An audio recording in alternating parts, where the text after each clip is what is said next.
Apakah benar apabila suami memakan penghasilan istri hukumnya haram? Bapak punya gaji, ibu punya gaji. Ibu punya gaji, bapak punya gaji. Sama-sama punya gaji. Bedanya apa? Dalam gaji bapak ada hak ibu, namanya nafkah. Dalam gaji ibu tak ada hak bapak.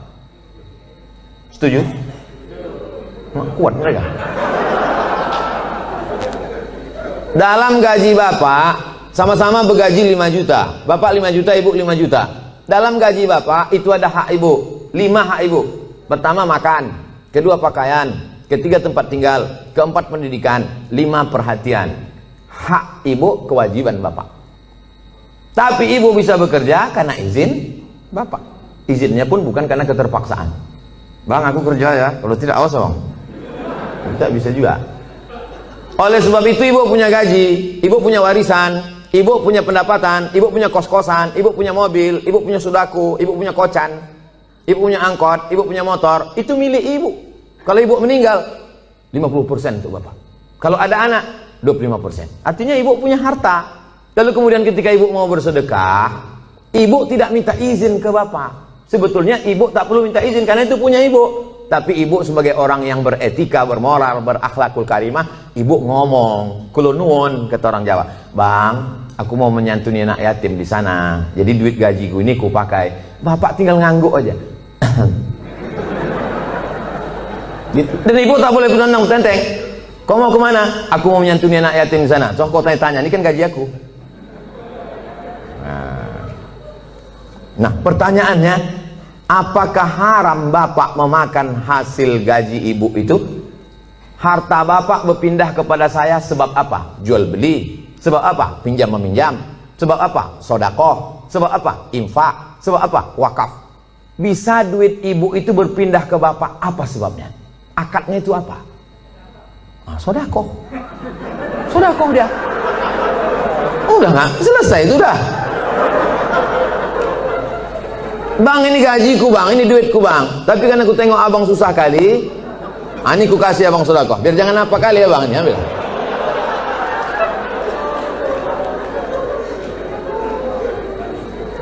Assalamualaikum Ustaz. Semoga Ustaz sehat-sehat. Amin. Mau tanya Ustaz, apa hukumnya orang tua yang tidak mengakikahkan anaknya?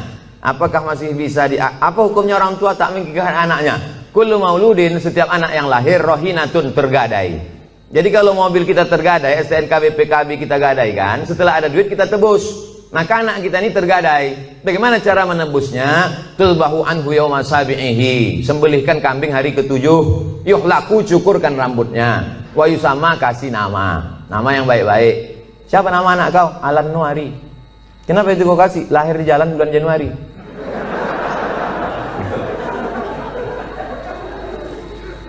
Kasih nama yang baik-baik, cukurkan rambutnya karena itu rambut kotor di dalam, lalu kemudian sembelihkan kambing hari ke-7.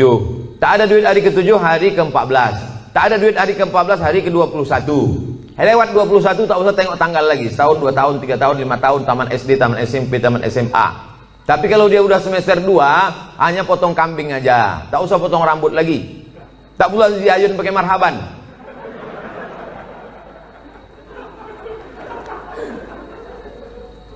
Apakah masih bisa diakikahkan setelah anak itu sudah besar Pak Ustadz?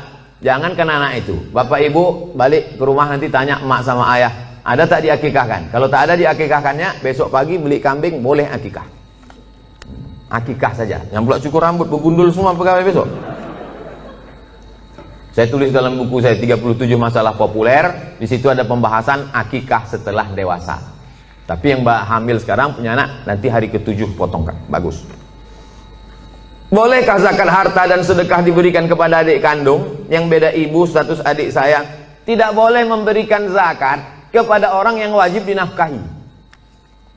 Bapak, Mama, ini 5 juta zakat abang sekaligus belanja kita bulan ini. Bapak wajib menafkahi ibu, maka bapak tak boleh berzakat kepada ibu. Tapi ibu boleh berzakat ke bapak. Itu bedanya. Ibu boleh berzakat. Bang, ku tengok abang udah agak-agak fakir miskin nih bang. Nah, jadi bang itu zakat.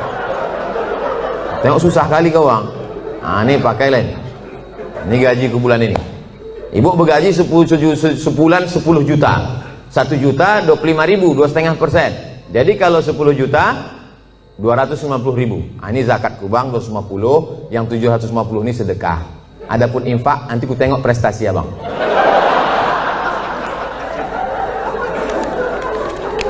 Nah, kaedahnya tak boleh berzakat pada orang yang wajib kita nafkahi. Tak boleh berzakat kepada anak, karena anak itu wajib kita nafkahi. Nah sekarang adik, apakah adik itu wajib kita nafkahi? Tidak. Yang wajib dinafkahi itu siapa? Istri, anak, cucu, mertua, orang tua, yang hubungan langsung. Itu yang wajib kita nafkahi. Orang yang tak wajib kita nafkahi boleh kita kasih zakat. Kalau kita bersedekah pada orang jauh, nilainya 1 sedekah. Tapi kalau kita bersedekah pada orang dekat, nilainya 2. 1 sedekah, 1 lagi silaturahim. Tapi banyak orang tak mau sedekah ke keluarga dekat. Kalau sedekah sama orang lain.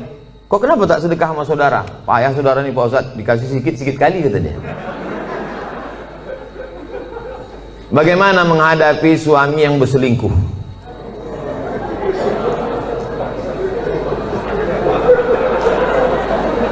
Udahlah dikasih zakat, berselingkuh pula. Ilaha illallah. Parah kali orang Medan ya. Ibu punya wali 6 orang. Jadi bukan ibu memanggil bapak itu dengan membawa centong sini bang, bukan gitu. Ibu punya wali 6 orang. Pertama ayah, yang kedua atu opung, yang kedua abang ayah, yang ketiga adik ayah, yang keempat abang. Yang pertama ayah, yang kedua datuk opung, yang ketiga abang, yang keempat adik laki-laki, yang kelima abang ayah, yang keenam adik ayah. 6 wali ibu itulah yang menyelesaikan ini. Maka dipanggilnya lah, setan sini kau sebentar. Orang berselingkuh itu mesti gitu manggilnya. Tak pula kita panggil kepada menantu kami silakan datang. Mana naik tengkuk dia. Kalau ada yang polisi, tentara situ, cabutkan pistol, letakkan di atas meja itu, pang, letakkan, biar tahu. Walaupun tak ada pelornya. Ku dengar kau udah selingkuh. Kemarin tertangkap screenshot SMS, ini dia kan, ini foto perempuan tu kan. Kau jangan macam-macam. Kau berhenti selingkuh. Kalau kau tak berhenti, jadi kasih dia mop, di mop dia sikit. Habis itu berhenti. Iya pak, aku stop nih. Ada berhenti dia. Tinggal lagi ibu. Mau ibu menerima barang second nih?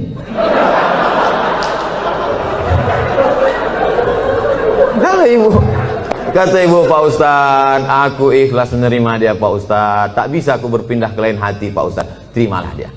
Tapi jangan sampai mulut ibu berkata bisa tapi hati ibu tidak, itu bahaya. Lain di mulut, lain di hati, ada lagunya itu. Kalau ibu berkata bisa, katakanlah bisa, tapi kalau katakan tidak, katakan tidak. Karena banyak perempuan berkata mulutnya bisa, tapi pas begitu jalan bersama terbayang dia selingkuhan siapa sih. Itu menjadi masalah. Hidup ini singkat bu. Hidup ini singkat. Jangan sampai gara-gara ini terpengaruh kepada sholat ibu, ibadah ibu, kerja ibu. Oleh sebab itu pikirkan baik-baik. Kalau bisa, bisa. Ambil waktu agak seminggu, 2 minggu, 3 kali Jumat, aku berpikir dulu. Gimana? Selesai? Apa pendapat pandangan Ustadz terhadap pandemik COVID-19 yang sekarang terjadi dan bagaimana menyikapinya? Itulah yang kuceramahkan sejam tadi.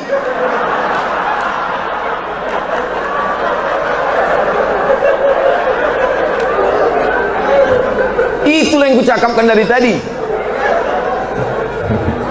Mungkin pertanyaan ini ditulis sebelum tadi datang diserahkan ke panitia. Jadi sebetulnya sudah terjawab. Kalau tak terjawab juga, tinggal tonton aja Ustadz Abdul Somad Official Channel. Subscribernya udah 1 juta. Mana tahu nanti dicarinya yang mana channel itu yang ada 1 juta subscriber. Jika kita mengetahui bahwa pasangan hidup kita telah mengikuti ajaran Syiah, apa yang harus kita lakukan? Apa hukumnya? Perbedaan kita dengan Syiah ini 5. Yang pertama, Syiah wajib mengimani imam 12. Sedangkan rukun iman kita 5. Antu'mina billah wa malaikatihi wa kutubihi wa rusulihi wa liyumil akhir wa biqadri khairihi wa syarrihi. Sedangkan dia ada rukun imannya lagi, beriman kepada imam yang ke 12 imam. Siapa yang tak percaya kepada imam 12 kafir. 2, mereka mencaci maki sahabat Nabi. Karena kata mereka setelah Nabi meninggal itu mestinya penggantinya Sayyidina Ali. Lalu kata mereka Abu Bakar dengan Umar itu merampas khilafah Ali. Dan sahabat yang lain diam melihat kebatilan. Maka sahabat-sahabat Nabi itu kata mereka kafir. Yang ketiga, kata mereka ada Quran yang disebut dengan Mushaf Fatimah. Tebalnya 3 kali lipat daripada Quran ada kamu sekarang.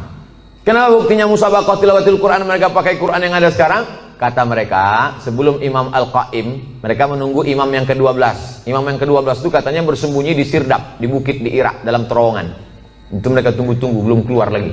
Nanti kalau keluar imam yang ke-12 itu, dibawanya kitab yang asli, sementara yang asli itu datang, pakai aja yang KW ini dulu, kata dia. Yang keempat, mereka ada meyakini namanya taqiyah.